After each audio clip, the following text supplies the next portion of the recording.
We all like to think we know where we draw our line. You draw the line wherever you need it. The line between good and evil, justice and crime, order and chaos. But what if crossing that line wasn't a choice? What if it was part of your job? Something you had to do every single day. Violence leaves scars, and not just on the victims. If you spent your life hunting down killers, seeing the absolute worst humanity has to offer, how long before you start to see yourself reflected in them? How long before their actions begin to change you? And how do you know when you've crossed the line for good with no way back? Well, Condemned Criminal Origins, developed by Monolith, is a game that dives headfirst into those very questions. Condemned itself is a very interesting game, not only for what it is, but also for when it released. Released on 15th of November 2005, 10 months after the groundbreaking, earth-shattering game that was RE4 Bingo. released to the world. It very quickly got overshadowed by not only that, but also many other genre-defining games releasing the very next year. BioShock, COD 4, Halo 3, Half-Life 2 Episode 2, Manhunt 2. 2007 was honestly a goated year. This meant to me that Condemned really came out at the worst possible time, as for itself it would not only be compared to the best survival horror game ever made, Resident Evil 4, but also many other top of their class games, and I think Condemned by the wider gaming audience was just kind of lost in the noise. It was never really given the chance to really present itself. It was that kid that had to do a presentation after the tryhard, which is a real shame. But what made Condemned stand out so much? Why do so many people go back to this game and call it a hidden gem? Well, it's a few things. At the time, it focused on a style of combat which most games didn't focus on, melee combat. While simple by today's standards, for 2006, the system implemented in Condemned of attacking and blocking was extremely unique and unlike anything else. With you being able to use the environment as well as weapons like pipes and conduits, it just made the game that much more immersive, and that point was another driving factor that Condemned had. Condemned was focused first and foremost on making as an immersive of an environment as possible, with not only its visuals, but sound design as well. Condemned throws you into some really unique environments, starting out fairly normal like the average Blackpool experience, the average London Underground experience, a shopping centre up in the north of the country, and eventually a cultish farm. It gets a bit strange, don't worry. Each stage itself has a unique soundscape to it, with ambient noises filling the area. In the train station, occasionally you'll hear the echo of someone screaming deep within the tunnels. In the city, you'll hear police sirens in the distance, and people arguing on the floors above you, or floorboards creaking and groaning. In the countryside, there's fucking nothing. Just kidding. You got some whistling wind and trees that make you think what the fuck is actually out there. So who do we join on this journey through all these incredible locales? Thomas, I don't got all day here. Let's get a move on. We play as Ethan Thomas, a FBI detective working in the serial crime unit, a unit which is focused on investigating serial killers. Pretty self-explanatory, I think. And here with Detective Dickinson, we are looking into the latest victim of the serial killer, the Matchmaker, all the while listening to a man moan more than the average Birmingham resident. Why do they always have to kill in such maggot-infested dumps? This place is creeping me out. Stupid car broke my light. Better turn yours on. I hear you're afraid of the dark. Shut up, man! Anyway, with this we enter the first area that we will play through in Condemned, an absolute shithole in Metro City, in which we are introduced to the main strength that Condemned has, its level of atmosphere and also level design. As the game itself wants to focus on making you feel like you are actually walking through an absolute shithole of a back-end city area, and honestly, it feels like I'm back in home in London. It's an absolute pigsty. The level design doesn't just feel like a video game as well, it actually feels like this is a real place in a real city, and it ties the game into its actual world building as well, with Dickinson, as we walk, talking a lot about this area and how the people living here, their lives aren't that great, with drugs being very common. It's just amazing and honestly a masterclass in building up a world immediately, and not only does it look like a place that crack addicts would live, we can hear and see them if you're fast enough and you're sharp enough. It just is amazing amazing, and is something I think a lot of games don't really think about doing now. Eventually though, the building will get very dark, so we'll have to turn on our flashlight, and side note, I just like this game's flashlight. Oh, it's like an actual flashlight, I like the way it moves. With how it moves, it's something small, but I like how it just moves with the camera and it makes it feel more weighty. Anyway, with that, we can now reach our very first crime scene. 114, report in. Have the feds arrived? Becker here. FBI on the scene. Over and out. Copy that. Agent Thomas, this is Officer Becker. Becker found the body on patrol. And we enter the very first crime scene, the matchmaker's crime scene. Now, something I love about Condemned itself is the crime scene analysis puzzle things. They're not really puzzles. They're painfully simple, but it kind of reminds me of the Batman Arkham Detective minigames without the minigames. Condemned is very clearly inspired by movies like Silence of the Lamb and Seven, giving its focus on detective work and the hunt for serial killers, with us playing as a detective investigating some of the most disgusting scenes possible, and never really learning everything that we need to solve the case. But not only is it the detective never solves the case, we ourselves can never really feel like we know everything. Anyway, with us gathering some evidence, we can give it to our lab tech, Rosa here, who explains the evidence that we found. But finishing on the scene, Dickinson starts to smell something. Becker, no smoking at a crime scene. I don't smoke. Well, someone was. It's coming from in here. Following our boy into the next room, we discover that the perp is right above us. He's right above us. Call for backup now. And we now call for backup. With a 10-minute wait, the three men make a plan to capture and basically secure the area. You wait here for backup. Shit. And then immediately change said plan. Change of plans. Becker, secure that door. Thomas, check out the building and get these lights back on. With us heading off alone to get the lights working again with our trusty 1911 handgun. Agent Thomas, Officer Becker. I don't know if they're on a new drug or... Thomas, Dickinson, there's one coming your way. Addict amped up on something. I like this line because it almost justifies you killing people because they're on drugs. I don't know, just a funny kind of line to me. Now, something about Condemned which separates it almost from all survival horror games that have shooting in it is that guns are very, and I mean very limited, with only the rounds in the magazine or in the chamber or the cylinder or the tube will be available to you. You cannot pick up more mags or find ammo scattered about. What you see in your mag is what you got, and trying to reload, we don't reload. Thomas here just does a ammo check. And I really do like this simple system. While a lot at first will think, what is the point of this? To me, it encourages you and forces you to engage with the melee combat at times.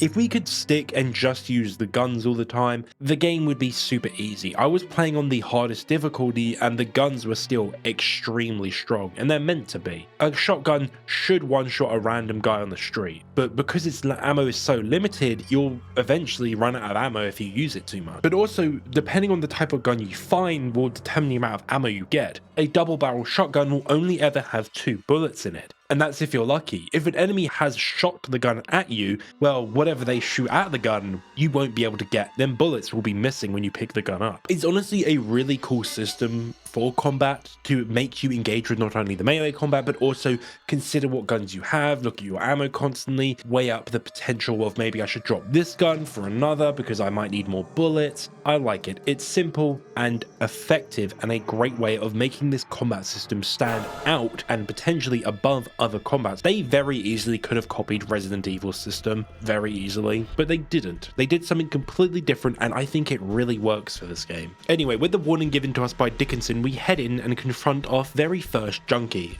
Federal agent, come out peacefully or I will use force. Well, we didn't even ask him to stand down, we just did what the average American cop does. And Rosa now gives us an explanation as to why the almost disturbing level of force that we are using is required. Now you might ask, what happens if you don't want to shoot an enemy, or you run out of ammo? Well, you can kick them.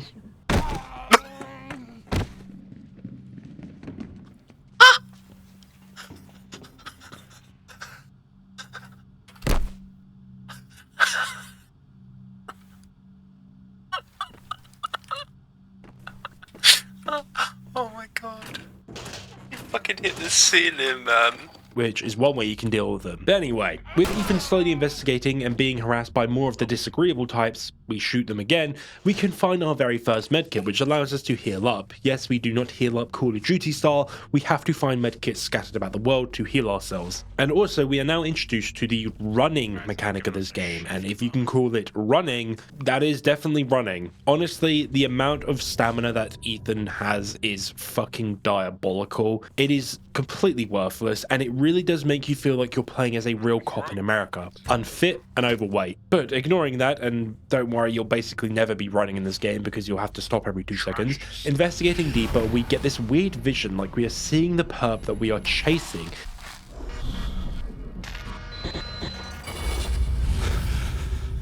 And despite having a vision, we get ambushed and snuck up on by the perp. What the fuck happened?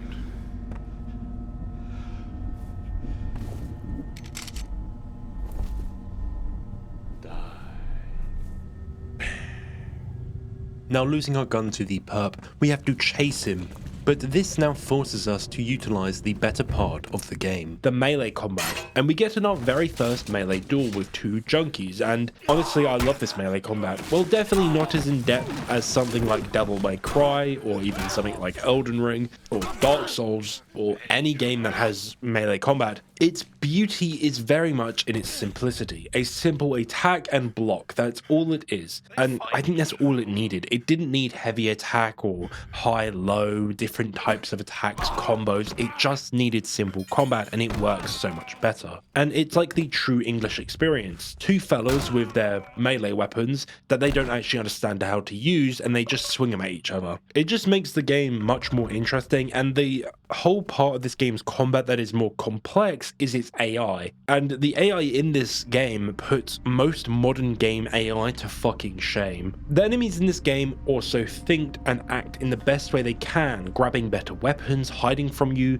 sort of breaking line of sight if you have a gun, trying to sneak up on you, flanking. They do all these things, and you might think, why do they do this? Well, this game uses the same system that Fear, Monolith's previous game, used, which has one of the greatest AI systems in all of gaming, with the AI using squad tactics to try kill you. Of course, these are junkies with melee weapons, so they're not as effective as military guys with guns here, but it is a great use of the AI system, and I think it works really well.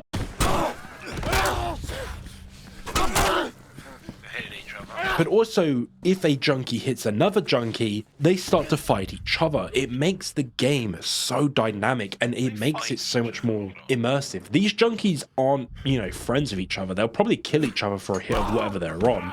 So when you get a junkie to hit another one and they start fighting each other, it's something that you did. You manipulated them in a way that caused them to start fighting each other, and it just makes the game so much more fun, because occasionally you can just sit there and watch them beat each other up, which is a hoot and a half. And this, I think, is what made Condemned stand out so much to so many people when it released. Fear is interesting, but I don't think it used the AI as well in a way.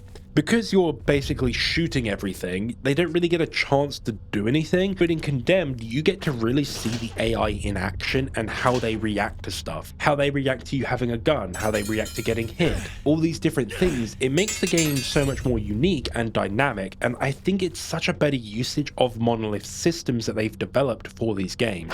Side note, I was going to make a Fear video, but I actually deleted all of my gameplay footage, so I need to replay the entire game again if I want to make that video. But also, I just didn't know what to write for it, so I didn't make the video for a long time. But yeah, I actually deleted the video, so yeah, if you guys want Fear, let me know. But anyway, let us go meet back up with Dickinson. Thomas, answer me! What's happened? We heard an explosion. Yeah, I'm fine. It's just a fuse box shorted. I seem to be trapped over here, and I believe the suspect has my gun. What? How the hell did that happen? Here, take this fire axe and chop your way out. You can always find an entry tool somewhere around to get you past barriers. You can even use things like an axe or a sledgehammer as a weapon. They do a great deal of damage, but they're slow.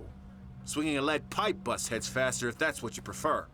Thanks. Yeah, you need the tips. Becker and I'll go around the other way. Try and stay in one piece. Oh, and one more thing. If you find yourself in a sticky situation, Use your taser to temporarily stun your target. If you're close enough, you'll find it a great way to disarm the slug of his weapon. So Dickinson gives us the rundown on different weapon types, and yes, using say a conduit feels different to using a fire axe. All weapons have their own attributes, from damage to reach, swing speed, and block timing. Some weapons hit like a sledgehammer, but swing like one as well. Or some are short, meaning you can't distance yourself as well from enemies that have larger weapons. It means that picking weapons is very much preference based, or to counter another enemy. If an enemy is larger with a larger weapon, it might be more beneficial for you to grab a smaller, short weapon so you can get in, hit, and dodge quickly and block fast. Now on paper, a really cool system. Slight problem though, it really doesn't matter. To be honest, the only reason you should pick and choose certain weapons is for their world usage, like the fire axe here being able to break open doors, sledgehammer break open padlocks, the crowbar to bust open safes, or the shovel to open gates. So to me, I never really found myself trading out weapons. I was mainly just holding the weapons I just had on me until I either found something to open a door or something else, or a gun. And the reason I never found myself actually trading weapons out was mainly due to one broken bit of kit that we have, the taser. The taser can stun any enemy in the game, which allows you to get a free hit on them, once they are tased of course. And the taser I abused for almost all of the game. You can go into a room with nothing in your hands, tase an enemy, take their weapon out of their hand, and then beat their friend up with it before the guy recovers from being tased. It is broken and it is way too strong, honestly. You can have 5, 6, 7 guys rush you, and as long as you have the taser, you could always keep one guy off of you at all times while you deal with the other. Honestly, I wish the taser had a longer charge time just to make it, I guess, more balanced, but hey, this is a very old game. Anyway, let's continue on and meet some more fun gentlemen. Well, they seem friendly, don't they? And this again is another highlight of what Condemned's AI can do. They can just throw shit at you. They can use the environment in combat, be it grab weapons off the walls or just throwing shit at you. They don't just sit there and shoot at you or move left and right, back and forward. They take cover. They play as best they can to get the drop on you, to get the hit on you. They'll flank you, come up from behind, hide behind cover, and wait for you to get close to them before they jump out. They make it as difficult as possible for you to kill them, and I think that makes the game a hell of a lot more scary than any other horror game I've played with that AI. Now occasionally when you beat up an enemy, they will give up and allow you to perform a finisher, which man, these are kinda goofy, I cannot lie.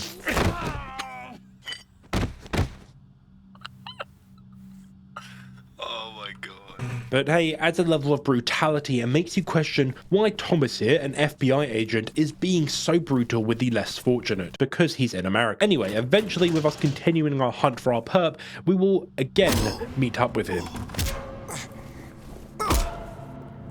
How does it feel to be on this end of the gun? But listen, you bastard, don't mess this up for us. We are both on the same path of righteousness. Thomas! And the path takes strange turns. Freeze! Police! Drop the weapon now!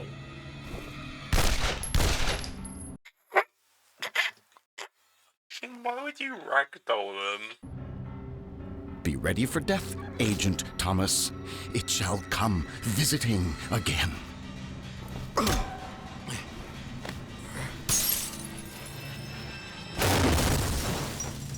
Man, I fucking love old games and how goofy they react with modern systems. Anyway, the perp here talks about us having some sort of visit with death, and the pair of us being on the exact same track. And here comes death for us, with our friend here throwing us out of the window. And from that we enter the next chapter. Wait, didn't we land on a car? It's all a dream.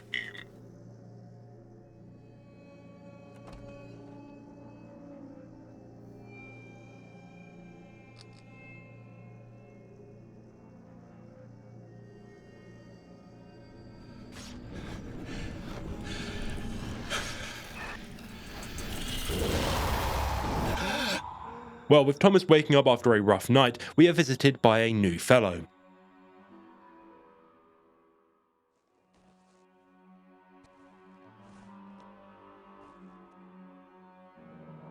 Hello, Ethan. Who are you? What is going on? Calm yourself. My name is Malcolm Van Horn. I was a great friend of your father's. Yes, I remember you a long time ago, but why are you here now? Last night, well, I was nearby. An unfortunate scene. You did your best, but it could not be helped. The detectives? They're dead. Shot with your weapon. And you will be blamed for their deaths. Ridiculous. I'll just tell them. What? Tell them the truth? They have already decided the truth. This is insane. I can't just give up the Bureau. It's already been taken from you. Now join me and help yourself. And it appears that Thomas has been blamed for the death of the two cops as they were shot with his gun, and with no perp there to capture, the cops are now hunting us. So Van Horn gives us a chance to escape the cops now at our door. He will distract the police and we basically go out and head to the train station. But across the street through our window we can see the perp in the opposite building, and some crows begin being rather aggressive. Ethan, you must trust me. I am here to help. Now go. And we now start to make our way to the metro station. I'm sorry, officer. You woke me from sleep. No, I don't know where Mr. Thomas is. What's your business here? I just like this interaction quite a bit with the cops and Van Horn in your apartment, because it actually does feel like we're being pursued now, and it wasn't Van Horn lying to us. He is genuinely telling the truth, and we need to get out of there quickly, so we do just that. First by opening this fence with a shovel, and now entering the metro station itself.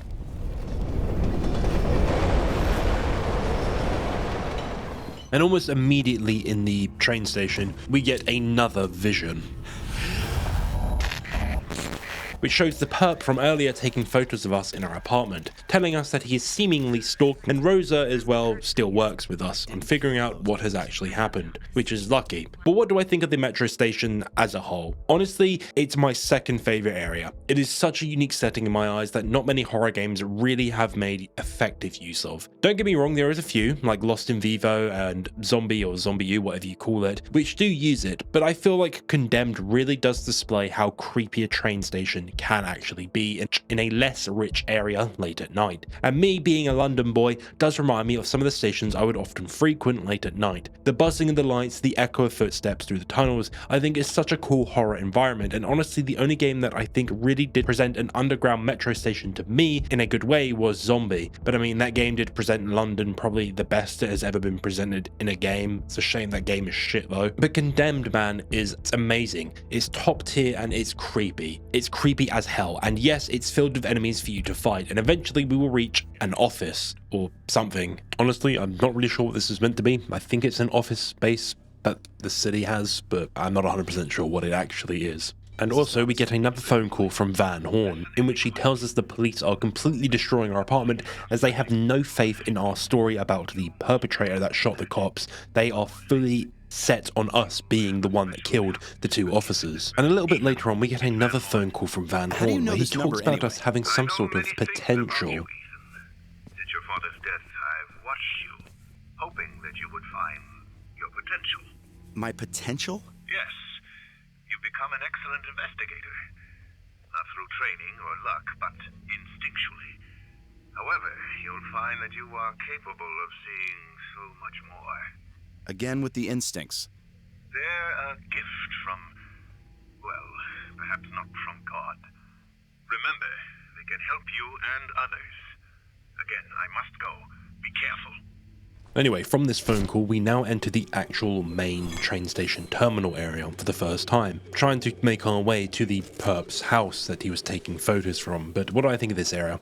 I think it's pretty nice. I like it, and it looks just pretty cool. Of course, there's a couple of guys we can beat up here as well, and explore some of these shops in the terminal. It's simple, but effective. Hey look, more development fluid.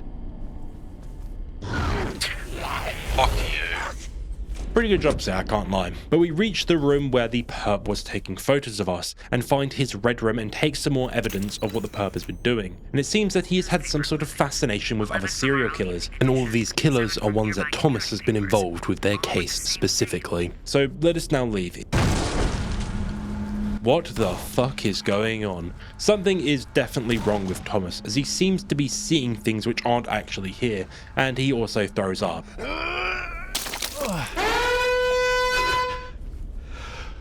And hey look, it's the perp that we're after. So we now give chase to him, reaching the train terminal and...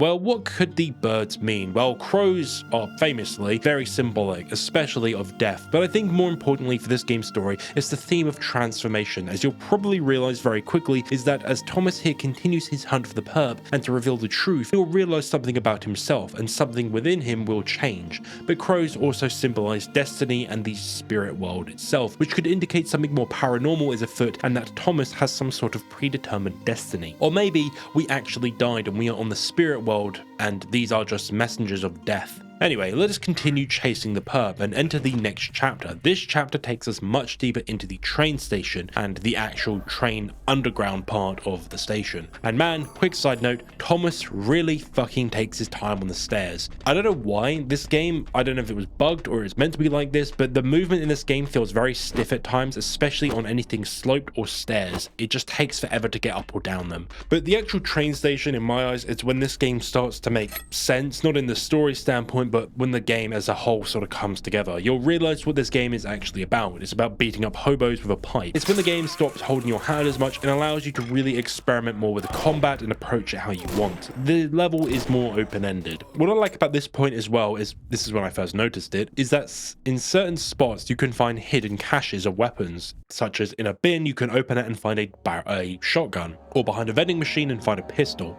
It helps to encourage more exploration as it allows you to upgrade your weapon and find a very powerful weapon to make the stage easier. So if you're keen-eyed enough, you might notice some things aren't normal, like the lid of a bin is off slightly or a vending machine isn't straight with a wall, and inspecting them you might find a little gift for you. But also, if you are very keen-eyed, you might notice something different about a certain enemy. What the fuck? Something is very clearly changing and something more supernatural is going on. Anyway, past a really bad flickering light, which man, I cannot show that because if any of you have fucking epilepsy, I do not want to set anything off for you. I don't know why it's like really bad strobing light. I don't know why it was doing this. I'm guessing it's to do with the high frame rate. So if you're playing this game on a new PC, be careful and, you know, make sure you try to fix it because I don't have the fix for this. I do have a couple of fixes for this game. Well, the main one for the FPS, which I'll link in the description if you guys need to fix your game like I did. But yeah, just, you know, make sure you're good when playing this game.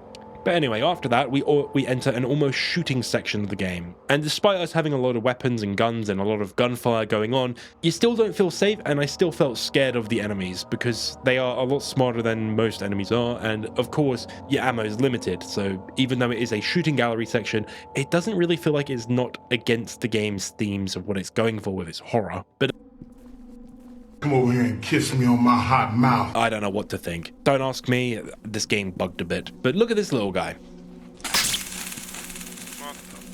It's clear the deeper we go into this rabbit hole, the stranger and more cracked out addict are getting. And using the axe to cut our way deeper, we can scrap with even more of the locals. And you might notice that if you run out of ammo and guns, you quickly convert them into a melee weapon. And I like this, but they do break very quickly. And I think that the only weapon that does actually break, they are some of the weakest melee weapons. And it is of course to basically encourage you to drop them and grab another weapon. But it is nice that it doesn't leave you defenseless when you run out of ammo. But anyway, with us making our way to the escalator, we get jumped again.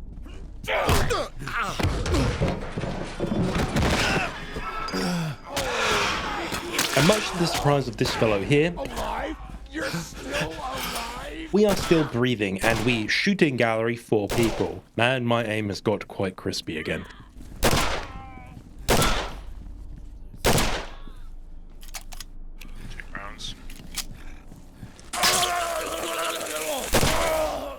But past these fine folk, we reach platform 9 and we see the perp get onto a train. So we climb aboard and get this really awkward train section with us in the back, and for some reason the audio is completely bugged here.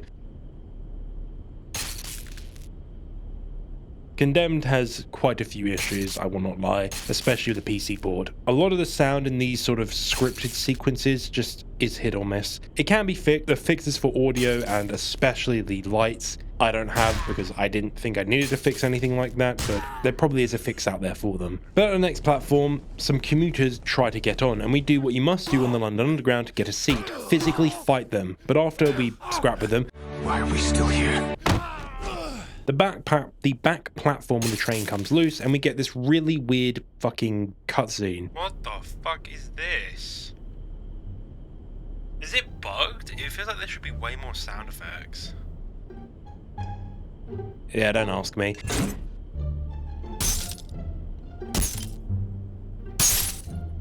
We get knocked off the train and enter our next chapter, the actual train line chapter. So walking our way down, you might notice shadows moving in the distance, which look like people, and you'll hear fighting. But I was too busy with looking for the bird, which is the main collectible in Condemned, dead birds. And hey look, more local wildlife. With us following the creature, we enter the sewer and fight our first.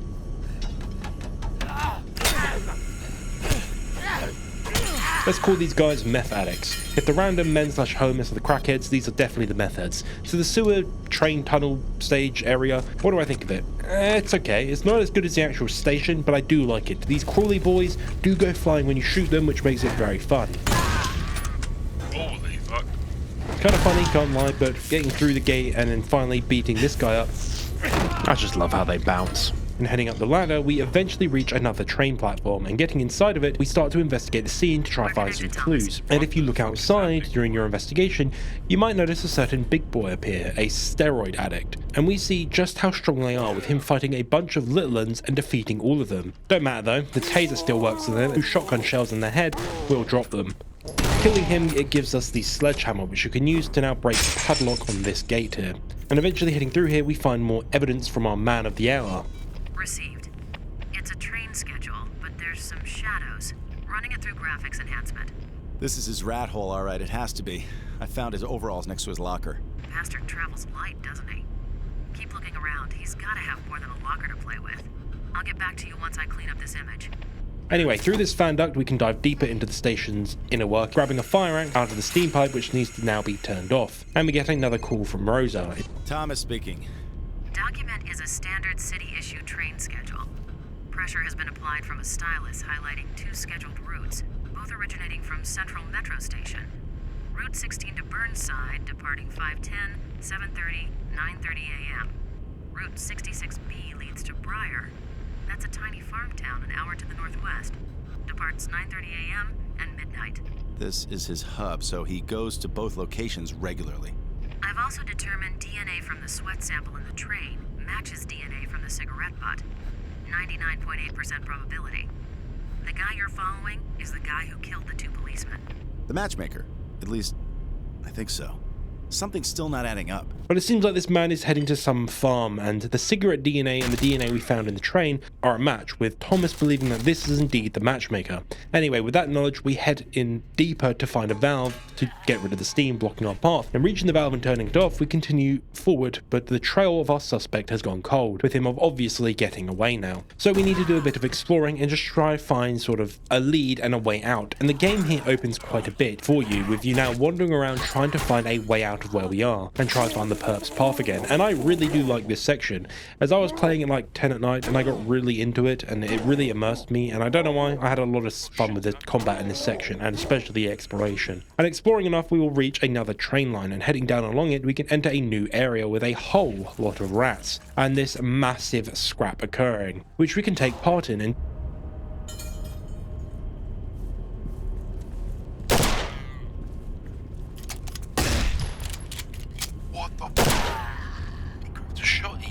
dealing with all the people, we can now investigate the area, gathering more clues. We find that our perp has a blueprint for a number 8 train car, and we find one parked here, and entering the back room we get another vision.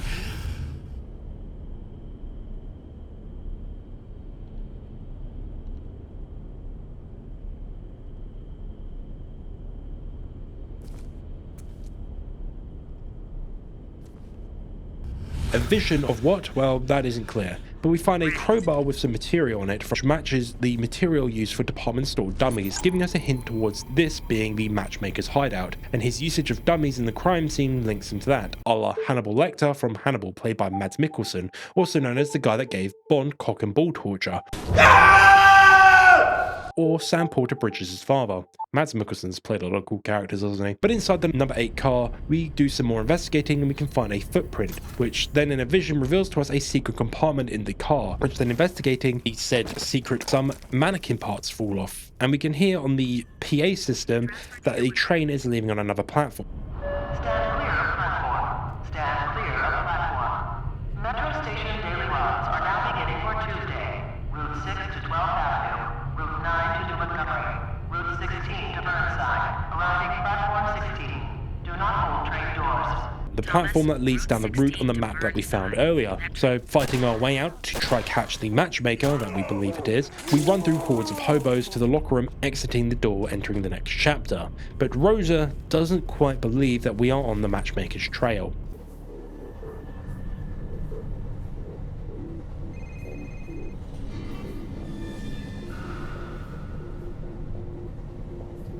Yeah.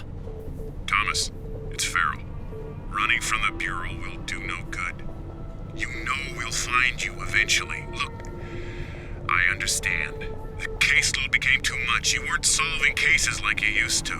You're talented, high-strung. You snapped. It happens sometimes. Look, I did not snap. Someone else killed those policemen. It looks like it might have been the matchmaker. With your gun? That seems unlikely, doesn't it? We have psychiatric staff that can help you sort things out. With all due respect, I don't need a shrink.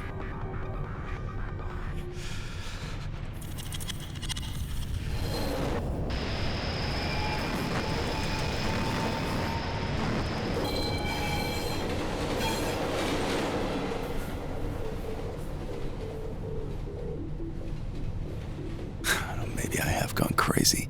Now this cutscene plays into the idea that maybe Thomas here actually shot the cops and he's having an all-in-the-head moment. With the weird homeless man behind him, you might start to ask the question, maybe it was him that did all this crime. Maybe he is just insane and he killed them 2 cops. But from this point, we now enter Condemned's greatest level, the abandoned department store. Look, Farrell. This isn't Farrell. It's Malcolm Van Horn. Has your boss been bothering you? Yes. To be expected. They're not going to let this drop. You must continue with your investigation. Do you understand? Do you understand? Yes. I mean, no. What do you want from me, Malcolm? What's going on? Going on? You're being investigated by the FBI for the murder of 2 police officers. That's what's going on. You will be tested, Thomas. Of that you can be sure. I must go.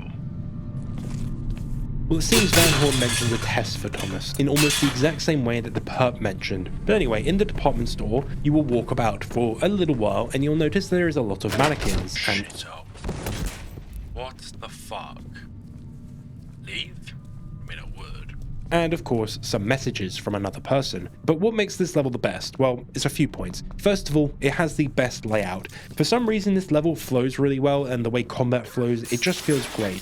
Second of all, the atmosphere. It really does feel like you're walking around an abandoned department store in like Birmingham or something. It is just completely run down and there is almost no life left. It really does look like looters and, you know, the less than agreeable types has gone through the store and just taken everything of value. But the central reason are these fellows here, the mannequin. You'll notice that one of them doesn't look like the others, and hey look, he's alive. It's just great. The game makes you question where the enemies are again, as it's not are they around this corner, but is the thing right in front of me an enemy itself? Top tier horror, as you'll enter a room full of mannequins and you'll question if any of them will just come to life in that moment and start attacking you. But investigating the area, you'll find a handprint with a missing finger, which matches the prints on the first crime scene, the matchmaker's crime scene. But that print doesn't match the print that we found on the tape recorder earlier, which then reveals a vision of someone attacking another person, which then reveals a blood spatter. So we do a Dexter Morgan and figure out a victim sustained head trauma, and a kind lady opens a door for us, which we now head down,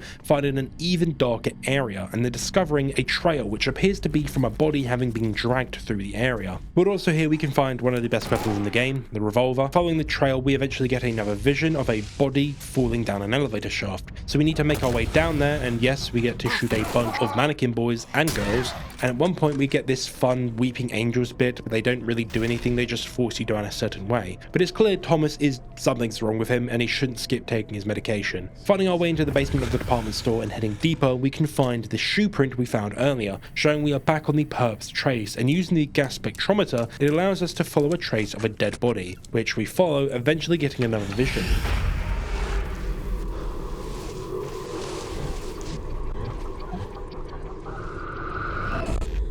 A vision of a body being dragged into a changing room, and here we can find a dead body, a scene which matches the first scene that we saw in the Matchmaker, but it's inverted. The Matchmaker only targeted women, and after some detective work we figure out that the man here has the same prints from the print that we found earlier with the missing finger, telling us that this is indeed the Matchmaker. And some more investigation, we find his cause of death, strangulation, telling us that someone killed him. But our detective work here is interrupted with the police appearing. Keep yourself up! Yeah, this game's kind of funny. The spinning bodies are just... I love old games so much when they do this. Anyway, we now need to make our escape from the cops by slipping out of the department store, and Rosa gives us another call as we escape. I think I've got something, Thomas. The newspaper clippings you found in the room at the metro station, each of the articles talks about a serial killer that was on your case list. 9 names were mentioned. Of those, 7 of the 9 were crossed out in each of the clippings by a black felt tip marker. The only names that weren't crossed out were the Matchmaker and the Torturer. Of the names that were crossed out, all those cases have gone cold. And now you can cross off the Matchmaker. Wait, are you implying that there's someone stalking serial killers? So what, he goes around killing killers and then he marks off their name in his little personal diary? Sounds ridiculous, doesn't it? It does, but it adds up. It almost makes sense. Hold on. Ah, shit. Rosa, I have to call you back. So it seems the perp here has an interest in serial killers, which Thomas was involved in their cases, and they figure out that all the others' cases have gone cold, now including the Matchmaker, where the only one left is the Torturer. But we need to escape, so we make a run for it, escaping out some doors and falling down again. God, Thomas needs to stop doing this. Anyway, next chapter.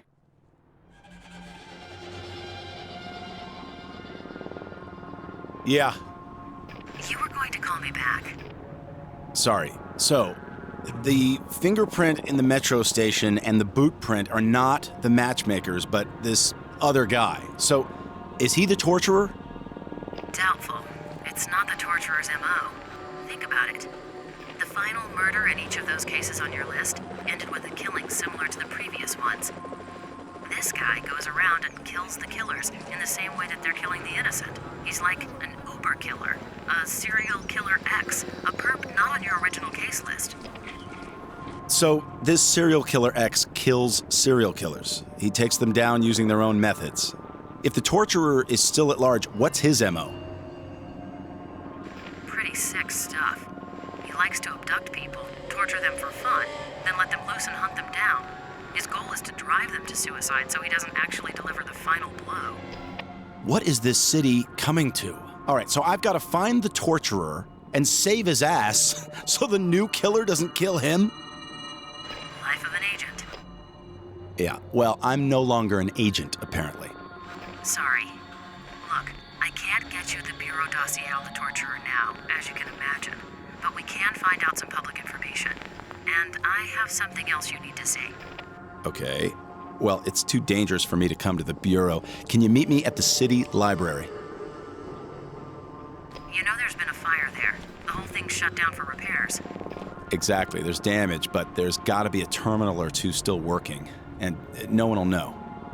Can you meet me there in 15 minutes? I'll be there.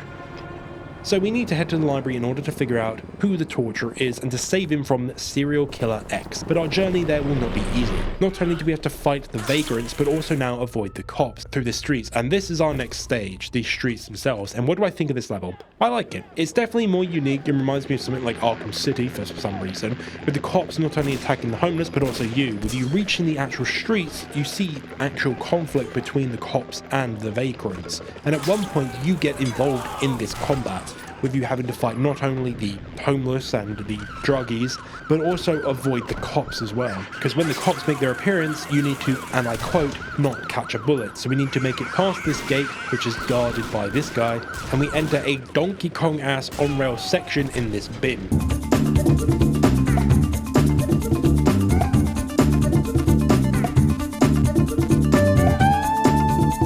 But through this, we eventually escape.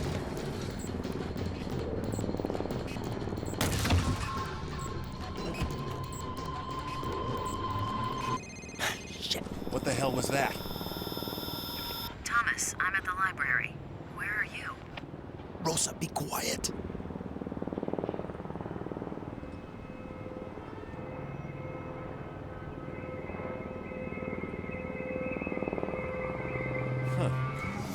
Hey, Smithy!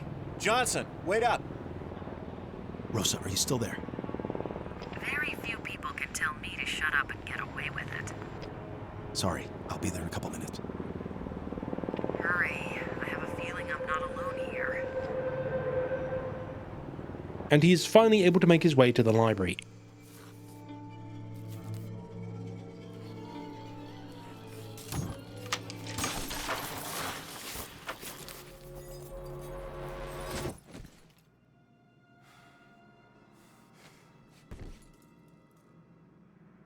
So the library, honestly my third favourite stage. I like it, not only due to the layout, but this is when the game really starts to do some weirdo shit.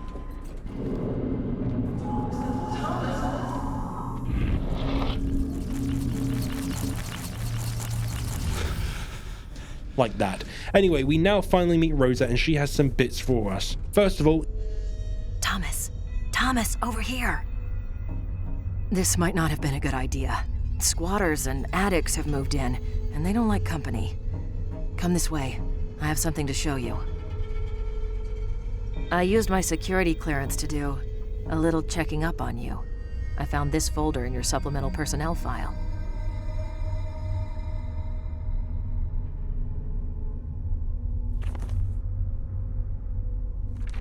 During your last physical, they found several abnormalities. For starters, your bone and muscle densities are off the chart. You have a reputation for being tough, but who knew? You also have a hyperactive serotonergic system in the brain. What that means, I have no idea. And lastly, there's a chest x-ray that's been redacted. Redacted? Yeah, right where your esophagus and larynx are. Someone's blacked out the x-ray and added the notation, see subject's PR56. A PR56 is a special addendum to a personnel record, and yours is classified black. That's pretty top-level security, way beyond either you or me. Our government is awfully interested in you. Well, they are definitely some problems that we have. Well, and this now scene you do. here is just Maybe I to shouldn't water have that told seed you, of but doubt that we there it got is. earlier about whether what we are seeing is the and whole I also truth, as left Thomas something has here on the something counter for you. medically now wrong, Popular and with his modification brain of the standard specifically. taser. But let's ignore that, and we have even more visions about this man with a funny jaw. And get ambushed by another enemy. But the super taser is a massive upgrade, now doing what a taser should do and drop someone to the floor, allowing you to effectively just deal with them immediately and just take them out straight away. Anyway, with these weird visions we get trapped in the room and Rosa bails us out, allowing us to escape, and we can find a computer, but guess what? We got no Wi-Fi. So we need to make our way to reset the Wi-Fi by finding the server room, but as we make our way there we have a vision of Rosa being kidnapped, and when we come back she is gone and we get a phone call. Well, Thomas, you're certainly not as much help as I thought you would be. I'd expected so much more from you. I was thinking... bitch! Rosa, Rosa, are you there? It appears that our perp has kidnapped Rosa, and we now need to find her, so we start our exploration of the library itself, eventually finding the server room with blood on the floor and her phone on the other side. But we need a fire axe to open the door, and lo and behold, someone comes with an axe. We give chase, going through all of these hobos, and honestly I really like this section with the sort of long shelves which divide up the sightlines, allowing us to not only flank but enemies to flank you as well, making a tense close counters engagement. But getting our way through and grabbing the fire axe and then breaking down the door, we can enter the server room and find some more evidence, and with it we can find where the terminal is active, which is the terminal Rosa was just using when she was taken, and that means the perp is there. This is in the rare books room in the Shelburne reading room, so we make our way there, which involves us having this massive shooting gallery section, which is just fun juggling between a bunch of different guns. And we also find a new gun, the SMG, which is probably the best gun in the game. Anyway, look at this guy on the stairs. That isn't very nice. Let's make him do a backflip.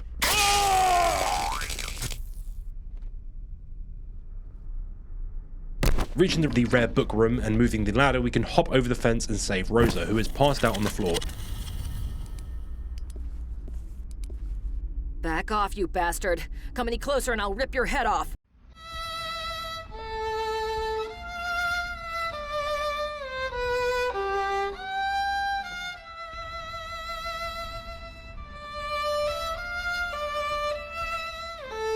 Rosa, it's me, Thomas. Oh, he must have clobbered me in the back of the head before taking off. Are you okay?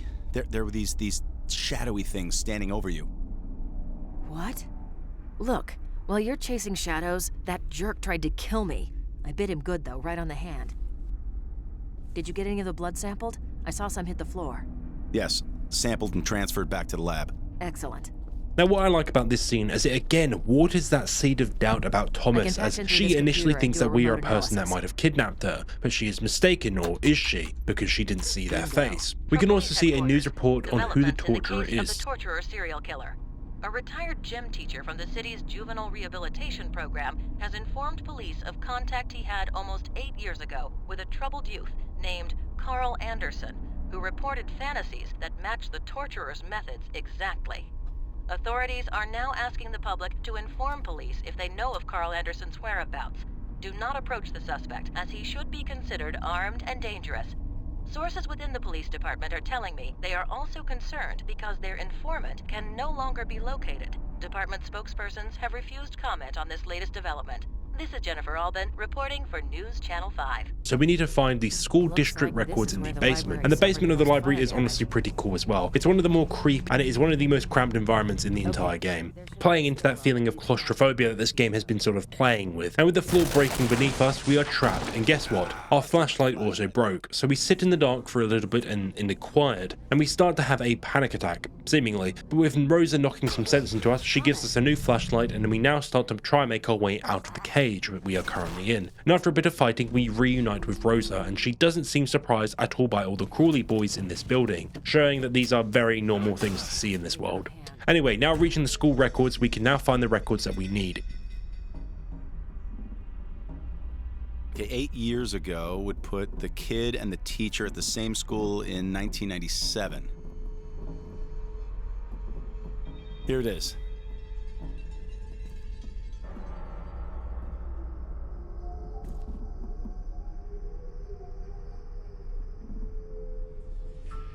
Anderson Carl.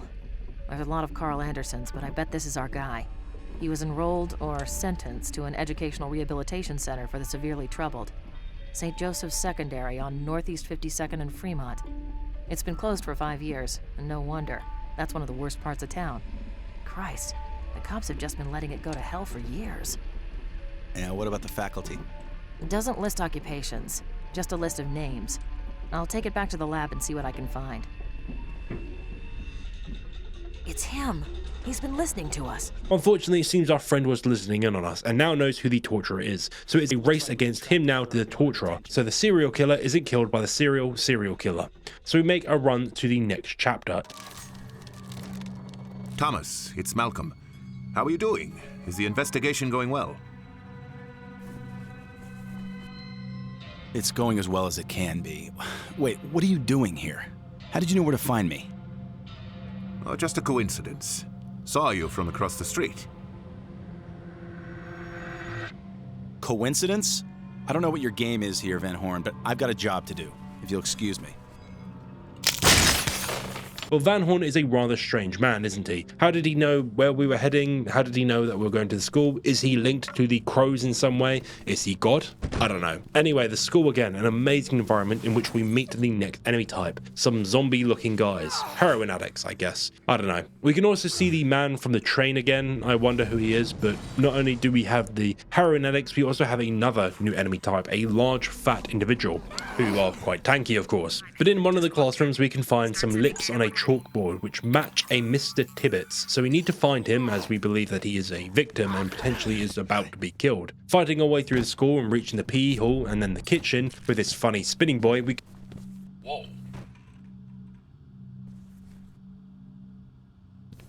confront the fat dinner lady, in which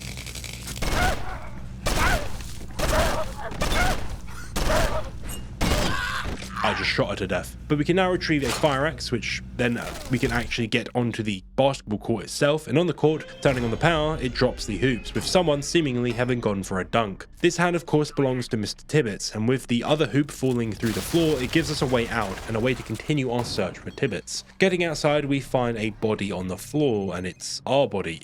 Thomas speaking. Thomas, I just wanted to make sure you met me out front when we were done. I didn't want to interfere with the investigation, but...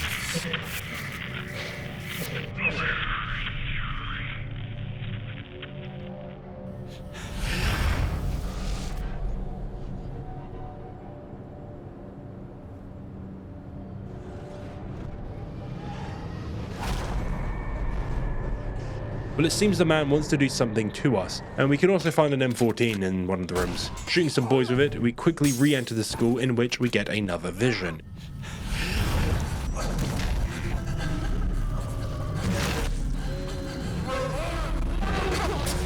A vision of a man missing an arm entering a locker. So we obviously find our way to a locker room in which we investigate the area. Of course, we find something on the locker, and inside it, we find someone.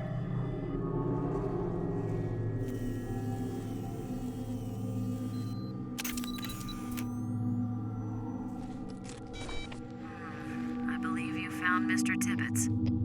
Image seems to match personnel file. It didn't come through properly, though. Can you take a close-up? Oh, jump scare, here we go. Jump scare, here we go.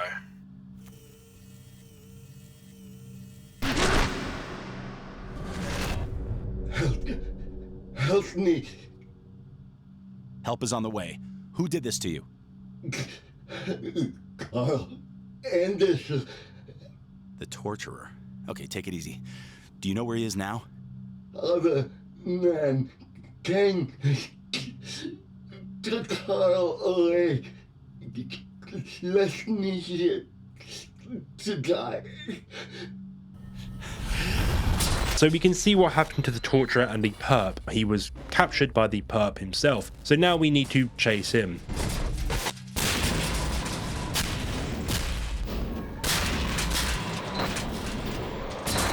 But first we need to take care of Tibbets before he dies. So send an EMT immediately. Cancel.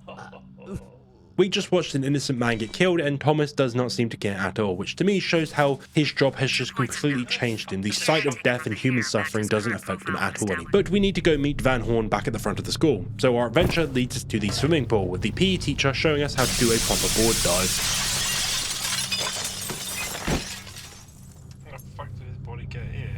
Honestly, I think Thomas really does have something wrong with him at this point, which is slowly being revealed to us like a hidden demon or something. And going further, Thomas decides he's feeling a bit poorly. And we get to see a new looking fellow, a very tall boy with a very long stick. And we...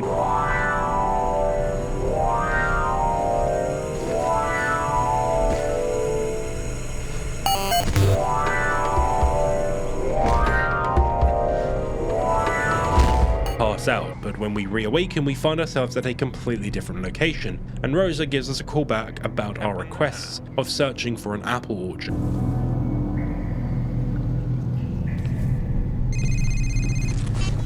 We got it. There are no currently licensed fruit orchards in the town or the surrounding countryside of Briar. But there was one once. Apple Seed Orchard, just outside of Briar on Route 4. In business for 40 years, but closed its doors just 10 years ago after a tremendous outbreak of apple maggots. The orchard never recovered. Curious, though. County deeds show it's owned by an out-of-state real estate firm. And with this information with Van Horn, we head to the orchard.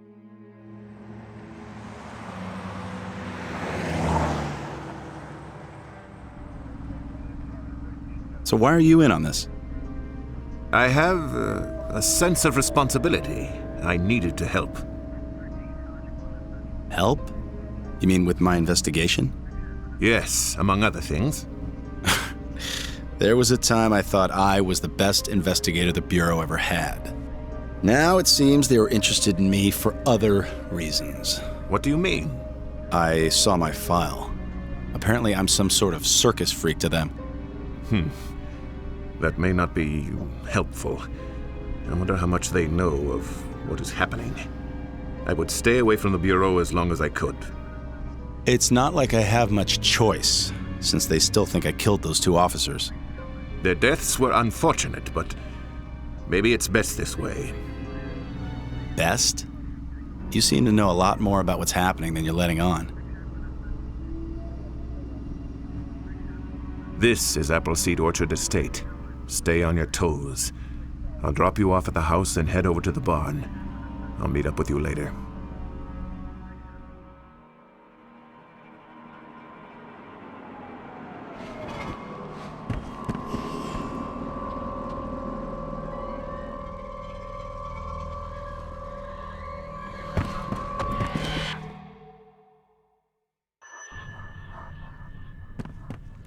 So Van Horn seems to indicate that the Bureau doesn't know the whole picture and that something much more spooky is afoot. I mean, sure, something more paranormal is definitely afoot, but Van Horn drops us at the house in the orchard, in which we see there is already someone there in the house. So the house level acts as one massive puzzle in which we hunt down serial killer X and try to save the torturer. What do I think of it? I honestly think it's really good, and it is the first time the investigation tools have been used to their full effect. I think this is what the devs wanted to make the investigation sort of stuff like, but they obviously probably didn't have enough time. And to me, it kind of just shows how underutilized the rest of the game uses these tools in any sort of way, and it is kind of a shame in my eyes, honestly. The house itself is focused around a single investigation, the investigation of this riddle here. Okay, the dark path to righteousness is beyond what you see yourself to be. So once you find the full riddle, we now need to find the answer to the riddle. The dark, to me, sent me down into the basement, and the see yourself, well, look, there is a mirror in the basement, and interacting with it, we find serial killer X's secret base. It looks like it's about me. It is. Did a quick scan. There's a few newspaper stories about your investigations. It's even got internal Bureau newsletter articles on your career progress, promotions, postings, things like that. The last few pages are newspaper clippings about serial killers not being found. Some of these are circled in red, with a big exclamation point beside them. Looks kind of like our serial killer X has been following your life and career pretty closely. Yeah, but why? Maybe he likes a challenge. Maybe he's chosen you to go up against and he's trying to understand his enemy. Maybe, but I don't know. Seems more to it than that. With more information gathered, we can head back upstairs and find a new scene which has been created with a lot of blood, and we can also hear someone crying upstairs. God, please. I can't take this anymore. My ears. My hands. And also a piano comes to greet us.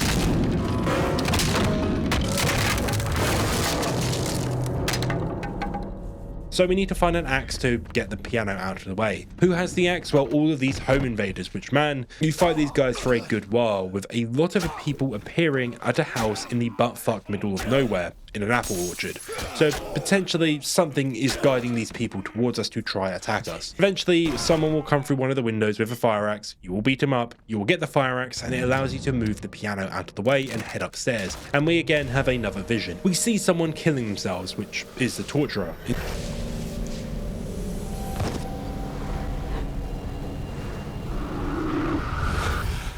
Positive match. This guy's Carl Anderson, the one the press calls the torturer. Christ, it looks like serial killer X got to him, painted him up, tortured him, drove him to suicide, just like Anderson did to his victims. Our man must be near. Be careful. Your lab access is terminated as of now. Taxpayers wouldn't like you using resources when you're officially on suspension. Farrell, listen to me. talk to Rosa. We're this close to getting the guy. I don't know what poor innocent schmuck you're chasing, but stop it, now. Come into the Bureau, give yourself up and we'll talk. There are things we need to discuss. I can't do it, Farrell. Then play it your way, but we'll find you. Count on it. Looks like you're on your own, Thomas. But after that call, someone has come home. Carl? Carl? Come on, Mr. Torturer. Don't you want to know what it feels like? We're not even half done. Carl, you know how this will end. I was put on this earth to bring you to justice. Your fate is in my hands. With us getting the jump on serial killer X, we have a direct confrontation with him, and with us almost winning, we get knocked out.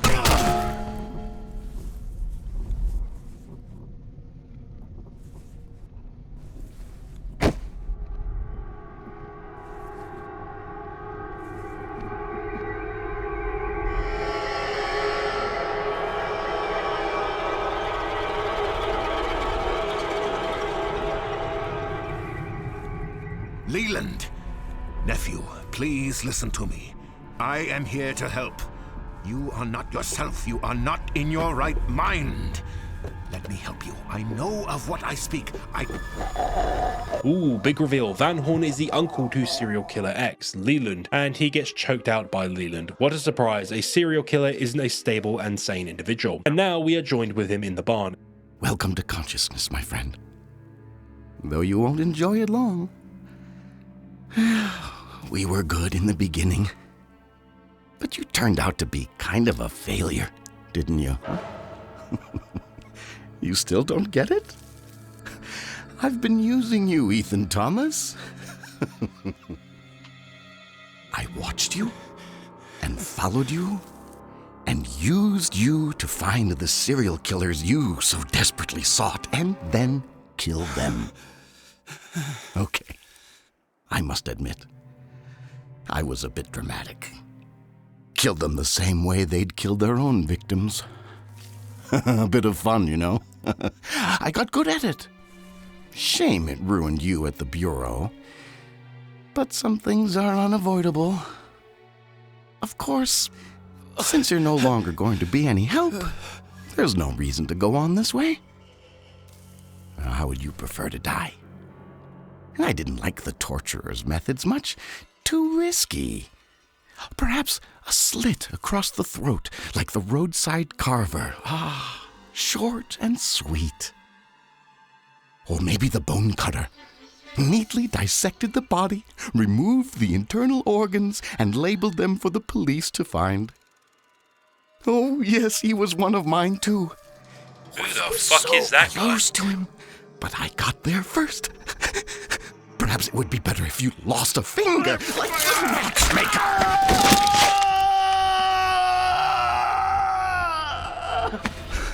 Quickly! You must find and destroy it. It has caused all this madness. Go, kill it, now! Now we go full-on, full-blown paranormal shit now. With Van Horn grabbing Leland, we are instructed to go destroy the source of all the madness, the man with the sticks, and we enter the final chapter, the actual apple orchard part, with new enemies, these big fat boys, and honestly this is the weakest part of the game for me. The level design is weak, it is just you running through these sections, fighting constantly, and honestly, I know the game has been teasing a lot of supernatural stuff with its horror, but this is like ripping the rest of the band-aid off completely. The game was like slowly taking it off, but it's like we got halfway through and then they just ripped it entirely off, which I don't know. I think the apple orchard as well visually just is the worst looking area. It just doesn't sort of match what the rest of the game was going for, and I don't think the paranormal stuff really works for this game in any sort of way. I hate saying that because of course it could be really interesting, but I think the most interesting part of this game was the human horror side of it. We were following a man who was looking into the darkest parts of humanity. He was hunting down some of the most disgusting people, and I think think they should have played more into that horror. To now make it be like, oh, all these people were bad because of this creature thing, this paranormal thing, kind of, I think, takes it away from it. And this final chapter really does drag a lot. It is just full hog fighting for like 10-20 minutes, which is fun, but it's basic fighting, so it's like not a lot you could do. You shoot some boys, you slap some people up, but eventually we will reach the final boss fight in the end barn, and we fight the big man with the big stick. And it's a fine boss fight, honestly. It's okay. It's nothing too challenging. We rip the metal parts off of him, and eventually, doing it 3 times, we destroy the cause of all this madness by killing the man with the long stick, ending the game itself.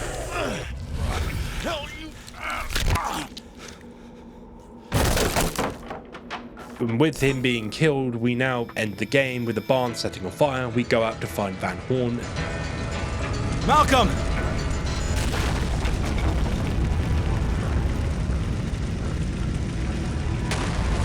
Malcolm!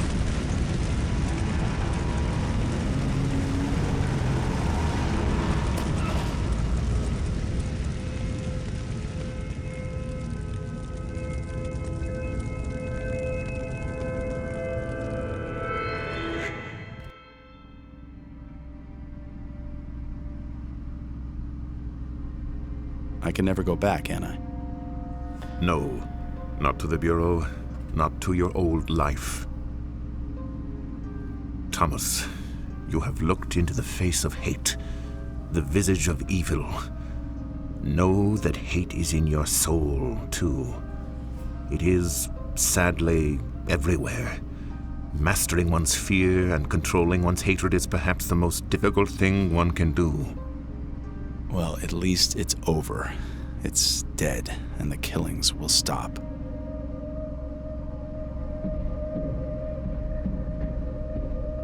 Stop the car. No, you still don't understand.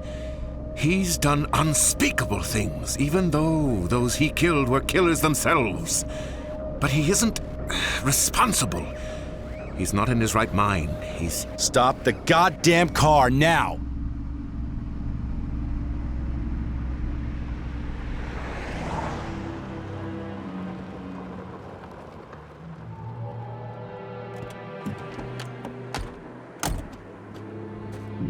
Open the trunk.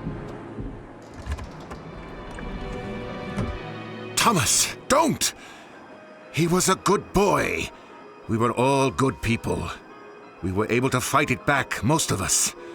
My nephew was not as strong. He fell victim and destroyed so many things.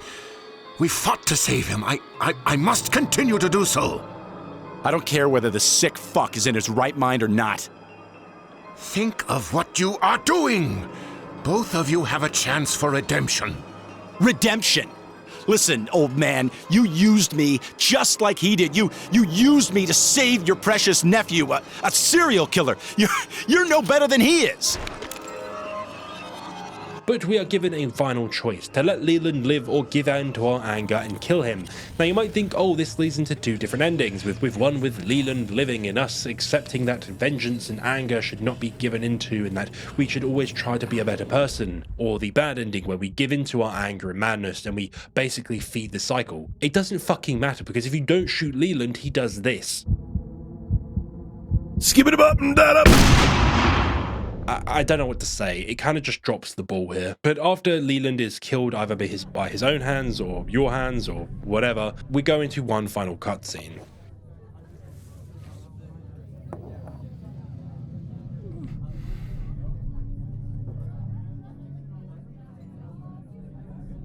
You really know how to impress a lady, Thomas. Around here, people keep to themselves.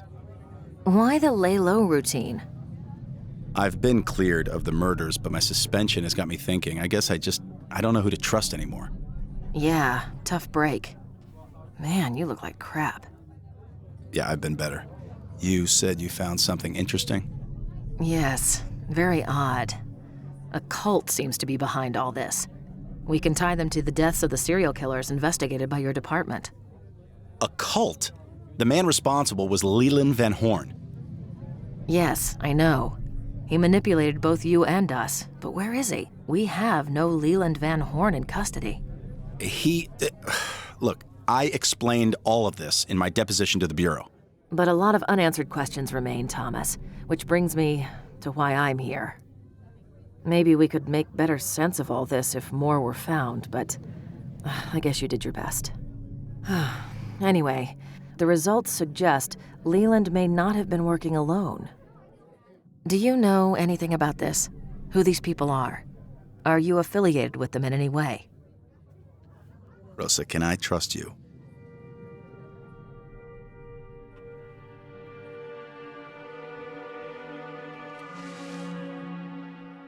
Of course you can trust me, Thomas. We've been through a lot together.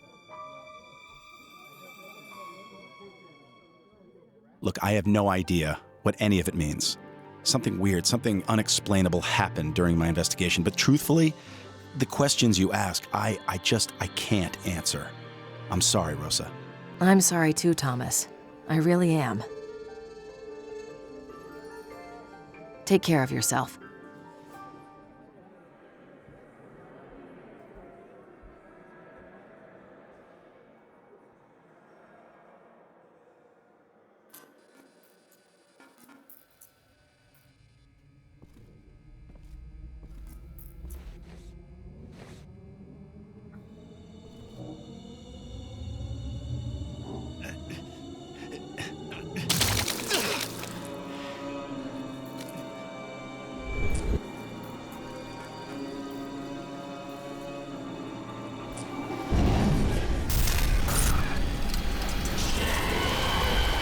So what was all that about? Honestly, I don't even know. Condemned feels like a story half told.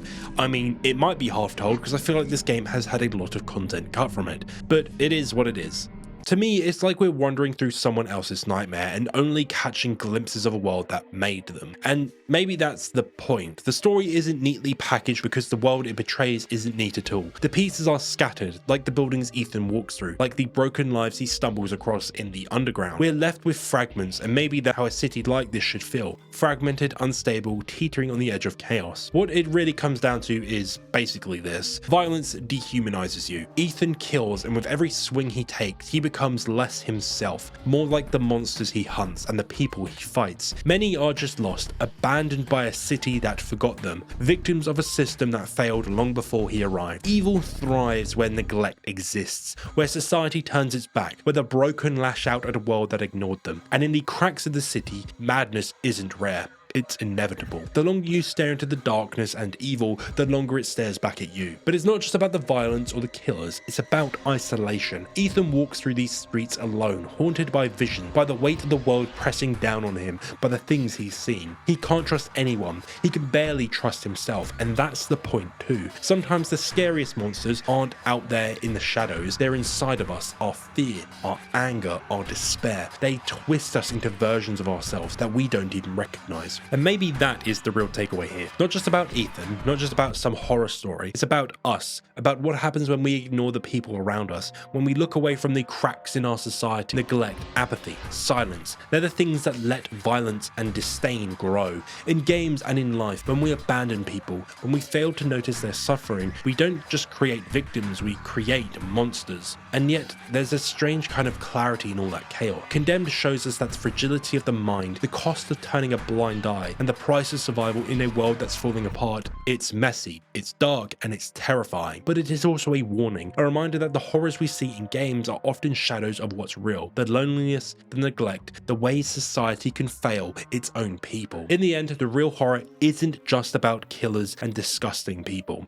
or the monsters that we come across. It's about a world that created them, and maybe if we pay attention enough, if we don't look away, we can prevent a few more monsters from being made along the way. As no one is ever truly born a monster. What makes them monster is what the world does.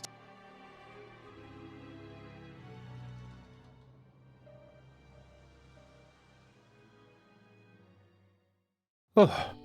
Well, hello lads and lasses, thank you for watching, and damn, I made this video quick. For context, I made this video entirely in 4 days. Yeah, I'm getting back into the groove of it now after the fucking Black Souls videos. Anyway, let's talk what's next, of course. I'm hoping that when this releases, Chronos will have just come out. I'm currently recording this midnight of the 3rd. I have pre-ordered the deluxe edition as well, so I get early access, so hopefully I can record it a bit faster and also take my time with the game a bit as well. So hopefully that should be the next game that comes out next, unless I genuinely have nothing to say about it, which would be very rare for me. But I hope it's good, and if it's not good, you can all laugh at me when I have to make a video about a game that I wanted to be good and it's terrible. But yeah, anyway, let's get on to company members, of course. Shout out to Chelsea and Tyler, Marty Morris, Not Saber, Game Scavenger, Rat, Artman XP, Darren76, It's Bird, Carter Phillips, Corrego, Julian Sazinski, Juniper LP, Zarolino, Kento, Ermin the Turk, Ashley, and C Good.